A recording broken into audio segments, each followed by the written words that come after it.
Oh, no, I'm being told he stuck his finger in water and in the testing, which I find very suspicious. This courtroom case wastes no time plunging into absolute chaos. Before the judge even begins formal proceedings, we hear a bizarre accusation: the defendant allegedly stuck his finger into a drug test sample, and that's just the beginning. What should have been a straightforward sentencing spirals into a tense back and forth full of shocking revelations, emotional pleas, and courtroom disbelief. The presiding judge, Judge Boyd, isn't here to play games. From the jump, her tone is razor sharp, bouncing between strict authority and a deep understanding of the stakes. You'll witness moments where she tries to give the defendant a path to redemption, only to watch him sabotage it in real time. We'll dive into a defendant who seems disconnected from reality, legal arguments that fall flat, and a judge forced to make a call no one wants to make. And just when you think the tension has peaked, a second defendant enters with a medical history, probation violations, and a mountain of drama. This is one of those rare courtroom sessions that feels more like a dramatic docuseries than real life. So buckle up, because what begins with a urine test gone wrong quickly turns into a sobering journey of accountability, failed chances, and raw justice. Stay tuned, you won't believe how this all unfolds. Yeah, no. Nobody does that. Court is calling 2023 CR 0889, State of Texas versus Stephen Wayne Walbarker. Could I have parties announced for the record for the state? Defense. Ron Ross for defense. Are you Stephen Walbarker? You entered a plea on June 15th, guilty to count 2. According to the plea bargain agreement, punishments be assessed at 8 years in the prison. The state is silent on your application. Have both parties had a chance to review the PSI report, state? Yes, Your Honor. Defense? Yes, we have, Judge, and by the way, it's a capital H. Ah, Yes, and state is silent, Judge. all right, if y'all want to, oh yeah, it is a captivate, okay. And the state is silent. Have both parties had a chance to review the PSI report, state? Yes, Your Honor. Defense? We have, judges, just one correction or Yes. in the TAP evaluation down about toward the end of it, said that he's continued to use marijuana since he was arrested, and he says that's not true. He said since he's arrested, he was using it before, but since that he hasn't used it. That's what he tells me. Well, we can't get a UA because I know. he stuck his hand in the cup. When Judge Boyd hears that the UA was rendered useless because the defendant put his hand in the urine cup, her disbelief is palpable. But before she even finishes the sentence, the defendant jumps in to defend himself. "There was no urine, ma'am," he blurts out, as if grabbing a random cup in a courtroom setting is totally normal. Let's pause here. This isn't just about hygiene or protocol. This is about credibility. And what the judge is really reacting to is the clear lack of accountability. The court gave this man an opportunity, and he responded with what looks like either incompetence or deception. This moment isn't just bizarre, it's revealing. The judge now questions not only the drug use, but the integrity of the defendant's word. Nobody does that. I don't know anybody who would purposely or accidentally stick their hand in a cup of urine. I just did, when there was no urine, ma'am, I just grabbed the cup. I didn't even. Yeah, nobody does that. You wasted a UA in this court. I can. So, counsel, anything you wish to say on behalf of your client? Judge, I would say that he's 55, and I think his report, he's got child support obligations. He looks, I don't know that he's not diagnosed as mental slowness, but it seems to be. And his jobs, he's not had real good jobs right now. He works at a cook, but he is employed. The defense attempts a humanizing argument. The defendant is 55, pays child support, has employment, and isn't officially diagnosed with mental slowness, though they hint at it. But this kind of reasoning, while sympathetic, rarely sways a judge when paired with direct defiance of court orders. Judge Boyd doesn't appear moved by the emotional angle. Why? Because employment and age don't excuse tampering with a UA. The justice system is built on structure, and when a person continuously violates that structure, judges are forced to shift from empathy to enforcement. Would you consider this defense persuasive, or is it just a last-ditch excuse? He's been employed, and I don't know that at this point in time, sentencing the prison is gonna really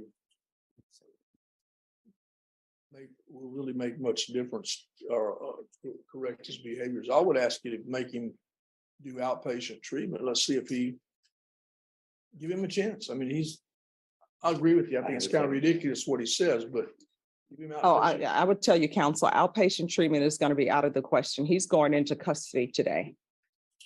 So either he's going to prison or either he's going to treatment. Those are his choices. Either he's going to safety. I know they're recommending SADC, but for someone to purposely invalidate a test, that tells me a little bit where he is with regards to his sobriety. So either you have a choice. You can go to safety or you can go to prison. If you wish to go to prison, I will sentence you to 4 years. Which do you choose, prison or treatment? I'll take treatment. This is a powerful moment. Judge Boyd lays it out plain. The defendant has two choices, treatment or prison. No middle ground, no more delays. And in this no-nonsense ultimatum, she exposes how far the defendant's actions have pushed the court. It's not just about addiction anymore. It's about willful resistance to the process of change. And when a judge offers a path toward recovery and the defendant still fumbles, that's when the gavel tends to fall heavy. This is a judge drawing a clear boundary, not out of spite, but to protect the integrity of the system, and maybe, just maybe, to force the defendant to finally wake up. All right, the court will sentence you to 8 years in the prison. Thank you. Suspended and probated for 8 years. Take in consideration 2023 CR 0888.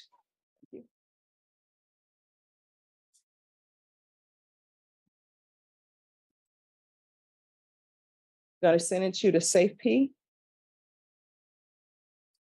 followed by aftercare. There's to be proof of employment within 45 days of release. There's to be no employment as a home health care provider or with minors. There's to be the UA hotline upon release.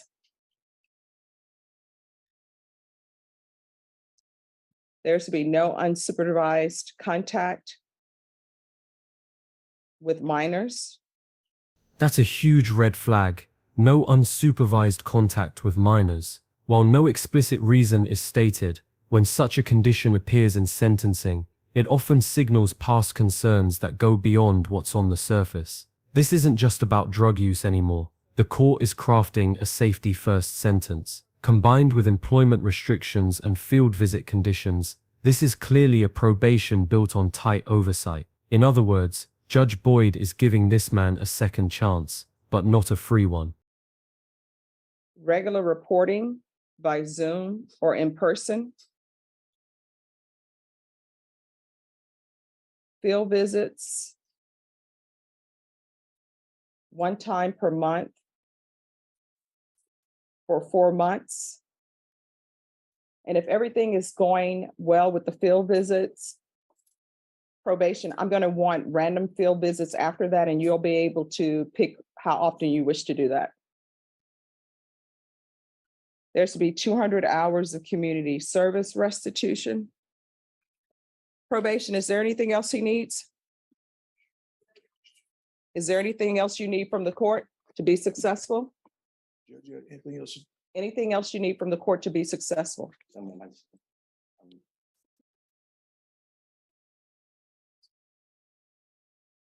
All right, I'm going to show you what's entitled Trial Court Certification of Defendant's Rights to Appeal. Did you review that document with your attorney? Did you understand it? And did you sign it? Yeah, yes, ma'am. Oh, yes. All right. You do have a right to appeal since there were issues raised through pretrial motions. But however, this is a felony conviction. You're not allowed to own or possess any weapons or ammunition, any body armor or anything of that nature. Do you understand? If you have a question over what a weapon or ammunition is or body armor, you'll need to speak to an attorney. Do you understand? We can go off the record. Mr. Wahlberger, here's the thing. When I ask for people to do UAs, Sometimes I know that people are going to come in and they're going to be positive. I can see the signs when people are going to be positive. The reason why I'm asking is because I'm trying to determine, one, your level of truthfulness, and two, where you are in your sobriety. And when you are dishonest with me about your sobriety, you know what that tells me? That tells me you need to be in somebody's inpatient treatment. So you're going to inpatient treatment because of you. All you had to do was take the UA instead of sabotaging the UA test. You understand? Yes, ma'am. Boom. Judge Boyd delivers one of the most important truth bombs in the entire hearing. Her logic is airtight. If you lie about your sobriety, you're telling the court you aren't ready to take responsibility. And if you can't take responsibility, you're not ready for freedom. This is more than just sentencing. It's tough love in judicial form. She's not throwing him in treatment out of cruelty. She's doing it because honesty and sobriety are inseparable. Without both, no probation, no outpatient, no freedom can truly work. All right, good luck to you. 21 CR 5216, State of Texas versus Delphina Spiller. Can our parties announce for the record for the state? Hank Wilkins for the state, Your Honor. Defense? Valerie Headland. And are you Ms. Spiller? Yes, I am. Showing you what's entitled Motion to Enter Adjudication of Guilty and Revoke Community Supervision. Did you review that with your attorney? Did you understand it? Yes, I did. Are you the same Delphina Spiller who was placed on deferred adjudication in 2021 CR 5216 for the offense of possession of a controlled substance, penalty group 1, 4 grams to 200 grams on September 10th, 2021 for a period of 5 years? Is that you? Yes, that's me. State? Violated condition number 5 in Bexar County, Texas. The defendant Delphina Spiller did then and there fail to report to the supervision officer as directed for the months of July and August 2022 in violation of condition number 5. How do you plead to that? True or not true? True. State? Your Honor, we waive and abandon the other violations alleged. Any objections? No. Did you understand by pleading true to violation of condition number 5, the court could find it true, grant the motion, find you guilty, and sentence you up to 20 years in prison and up to a $10,000 fine? Yes, I do. Knowing that, do you still wish to plead true to violation of condition number 5? Yes, I do. Court will find violation of condition number 5 true. Is there a proposed agreement? Judge, there's not a proposed agreement. We were going to recommend 5 years, and I believe the defense would like to ask for an alternative to that, Judge. All right, defense, what are you requesting? Judge, without going into so many details and background on this, and certainly not to offer excuses, Your Honor. I did meet with Ms. Spiller for a long time last week. She has had some serious health issues starting about the time that she did last reported to probation. And it had her in and out of the hospital from around June, July of 2022. September, they finally diagnosed her. And then she went septic and went into the hospital for 3 weeks in November. I don't think she was in a right frame of mind at all. I did ask her, why didn't you just pick up the phone and call probation, call the court? She was eventually picked up because, well, she was in Spring Branch. And then after she resolved some of the medical issues. Was she supposed to be in Spring Branch? No, Your Honor. Her mother-in-law lives in Spring Branch with her children. And her mother-in-law was administering the IV antibiotics and everything that she was going through. And her mother actually has custody. Is it one daughter This or is two? one- Just one one daughter. Because of a very serious incident that happened with her eldest daughter in 2017. Ever since that date, I think Miss Spiller's life has spiraled out of control. And has she picked up any new offenses since That's she the was? problem. She has 2 new, excuse me, number 1s out of Comal that are for misdemeanor charges that are from September of 2022, all along the same kind of time frame. And what are those charges? I think fraud, use, possession, Failure to than five- identify. failure to ID. There's an offense report in the summary. All right, and so she has fraud use, and I will tell you that in this plea bargain agreement with the case, they took into consideration fraud use cases. And so I have before me a person who's not reporting and is alleged to have picked up new fraud use cases and didn't pick up the phone and call probation. Yes, Your Honor. There, you know, she knows not to just stand before you and make excuses or say it's a mistake. She knows that, but in the Comal report, at least, she was with a person that got charged heavily with other items and issues, and she was coming out of the Tractor Supply.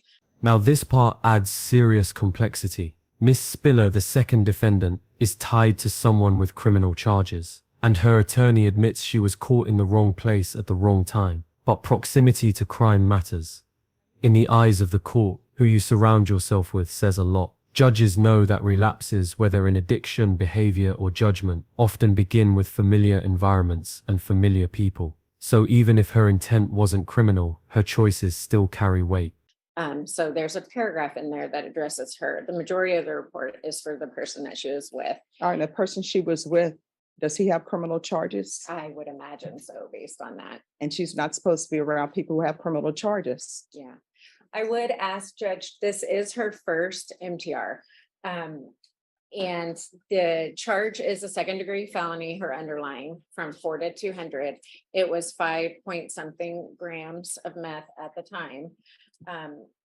So if that's any consolation, I would beg that she be allowed to continue probation.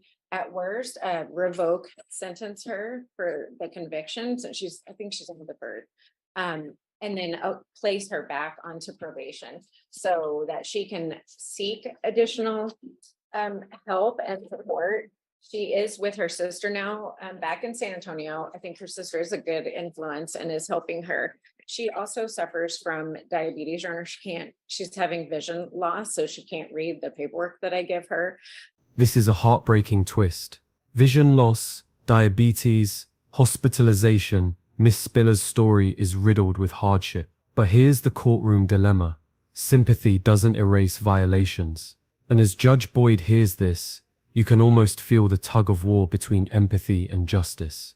Still, her lawyer raises a crucial question. What does rehabilitation look like for someone stuck between medical instability and legal obligation? And in moments like this, the court isn't just deciding punishment, it's deciding whether hope is still possible.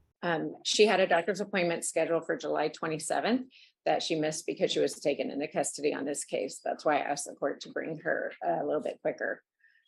So I would just ask that she not be sentenced to TDC. I realize there's not really an alternative placement for her, like treatment, because she has charges pending in Comal that I can't really do anything. I don't have any influence in those cases. So we're just asking the court to, if at worst, sentence her, revoke her, but put her back on probation since she's never been to TDC. All right, Ms. Spiller, there are consequences for actions. I am going to grant the motion, find you guilty, revoke, sentence you to 5 years in the prison, give you credit for any time served. There's a $500 fine, time and money rent concurrent. If you would like, I can ask that you be placed in the therapeutic community. I have no jurisdiction for you to be placed in the therapeutic community. You'll have to ask for it as well. But the therapeutic community is helpful in any type of drug issues that anyone may have. Would you like me to request the therapeutic community? Yes. All right, I'll request the therapeutic community. Did you review the document entitled Trial Court Certification of Defendant's Rights to Appeal with your attorney? Did you understand it and did you sign it? I did. All right, you have a limited right to appeal. That right to appeal is as it relates to the allegations in the motion, not the fact that you were on deferred adjudication. Do you understand? Because this is I'm sorry, you need to speak up. Yes, ma'am. All right, because this is a felony conviction, you're not allowed to own or possess any weapons or ammunition. If you have a question over what a weapon or ammunition is, you'll need to speak to an attorney. Do you understand? Yes, ma'am. All right, good luck to you. You're gonna have to do better, okay? All right, thank you. 22 CR 0491. State of Texas versus Jeffrey A. Adames. Could I have parties announced for the record for the state? Travis Banks in the state of Texas. Defense? Jay Moritz, Your Honor, from Mr. Adame. And are you Mr. Adame? Yes, ma'am. Is your last name Adame or Adames? Adames. All right. I'm going to show you what's entitled Motion to Revoke Community Supervision. Did you review that with your attorney? Did you understand it? Yes. Are you the same Jeffrey A. Adames who was placed on community supervision for the offense of assault, family choking, strangulation on February 23rd, 2022 for a term of 5 years. Is that you? Yes, ma'am. State. Violated condition number 28 on or about the first day of May 2023 in Bear County, Texas. The defendant, Jeffrey A. Adames, did then and there fail to comply with the rules, regulations, or instructions of the Lifetime Recovery Substance Abuse Treatment Facility, and that the defendant prematurely departed the program without permission in violation of condition number 28. And Bashan, he's going on 28. To that, how do you plead? True or not true? True. State. And the state would waive and abandon the further allegations. All right. Did you understand by pleading true to violation of 28, the court could find it true, grant the motion, and sentence you up to 5 years in the prison and up to a $1,500 fine? Did you understand? Yes, ma'am. Knowing that, do you still wish to plead true to violation of 28? Yes, ma'am. Counsel, any objections to the waivers of the other allegations in the motion? No, Judge. All right. Is there a recommendation? Yes, Judge. Recommendation and the agreement of the parties, should Your Honor choose to accept it, is to deny the motion and alter and amend the defendant's conditions for SATIF with aftercare, and have the defendant complete that drug treatment. All right, is that the recommendation? Yes, my understanding is that it was held in abeyance if he didn't comply, and that he is agreeable to it and wants that treatment, Judge. All right, probation? Yes, Your Honor. The recommendation would be for static with the aftercare, and if he does not want to do that, I recommend revocation. All right, you'll raise your right hand. Do you solemnly swear or affirm the testimony you give will be the truth and nothing but the truth, so help you God? Yes, ma'am. You can lower your hand if you'll state your name for the record. Jeffrey Allen Adames. All right, why did you leave Lifetime Recovery? My father was diagnosed with brain cancer. I had to help because I get disability retirement. So he was gonna lose his house. So I decided to, my two brothers weren't working. So I decided to leave so I can use my disability retirement to help him out with his, till he had the surgery. And then when he went to recovery in Universal City, he started the recovery. My brothers got a job, so I was able to leave. And I was working on trying to get some money so I could turn myself in, which I did in the 13th of last month. Yeah, why don't you pick up the phone and call probation and say, my father has cancer and I need to help him? I freaked out. I mean, I was just, I was just real distressed. I mean. No, how old are you? I'm 50 years old. No, it's easy to pick up the phone and say, my father has cancer, I need to go help them. And then if probation would have said, no, you can't do that, then you know what would have ended up happening? I would have got an email from probation and they would have sent it to me and said, his father is ill, he would like to go be with his father. And then you know what I would have said? Have him come in and we would have discussed it. And maybe I would have let you take care of issues with your father. You are on probation. Probation is a contract. So even though your attorney, the state and probation is saying SATA, I could still say I'm sending you to prison for 5 years. I understand. Do you understand? Yes, ma'am. So now what has happened? You're still in the same situation you are. Now you're starting all over. When Lifetime Recovery, you probably would have been finished with it by now. Now, instead, if I follow this agreement, you're going to be in custody and wait for transfer to SATA. All because you don't pick up the phone and call anybody. And Lifetime Recovery and all of these treatment programs are supposed to teach you how to deal with your problems. And dealing with your problems are not supposed to be, I'm not going to follow the rules, I'm going to throw my hands up. What if I had a problem and I said, in the middle of this, I have a problem and I just leave, I don't tell you guys anything. And everybody just sitting around here like, what happened to the judge? What's going on? If someone had called me right now with an emergency, if my mom or somebody would call and say, it's an emergency, we need you back home, you know what I'm going to do? I'm going to say, everyone, excuse me for a moment. I'm going to get on the phone. I'm going to call the powers that be and say, I need a judge. I have to leave. I'm going to tell everybody here, everyone, I'm sorry. I need to leave. I need to get a flight. I need to work on that and go home. This monologue from Judge Boyd might be one of the most powerful courtroom lectures you'll ever hear. She breaks it down in relatable terms. When people have real emergencies, they communicate. They don't vanish, They don't disappear and expect forgiveness later. She isn't just speaking to the defendant, she's giving a life lesson. Follow the rules and the system works with you. Disappear without a word, and the system has no choice but to respond. This is more than punishment. It's an attempt to teach personal responsibility through consequences. I'm not just gonna leave and then everybody's like, what do we do now?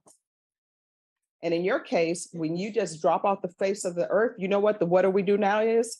File a motion to revoke. All right, how much longer did he have in lifetime recovery? Will lifetime recovery accept him back or no? Your Honor, that would be something I have to research. All right, so this is what I'll do.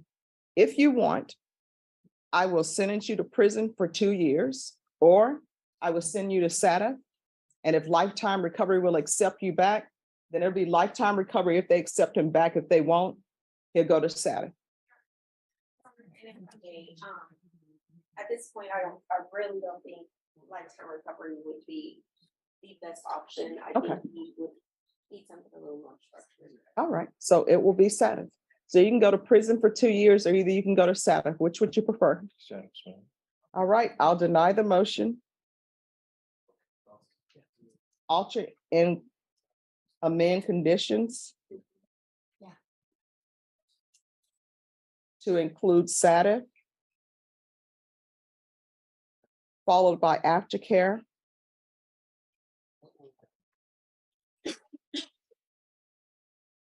And I'm gonna want the UA hotline upon release. And that's to be until further notice. Is there anything else you need from the court so that I won't see you back up here again with the motion to revoke? Probation, is there anything else he needs? All right, good luck to you. Thank you. You're welcome. Thank you, Judge. You're welcome. Please subscribe to help the channel. What a ride. From sabotage drug tests to tearful pleas and blunt truths, this courtroom session had it all. Judge Boyd delivered a masterclass in balancing firmness with fairness. She gave chances where possible, but never let anyone off the hook. Stephen Walbarker was sentenced to safe P, followed by strict probation. Miss Spiller faced prison time, with the judge granting access to therapeutic treatment, and Adames, he was given a second chance, but only under a mountain of conditions. Each case revealed something deeper. This court isn't about theatrics, it's about accountability, truth, and the hard path to change. If you found this case as shocking as we did, make sure to hit that like button, share your thoughts in the comments, and don't forget to subscribe for more jaw-dropping courtroom breakdowns.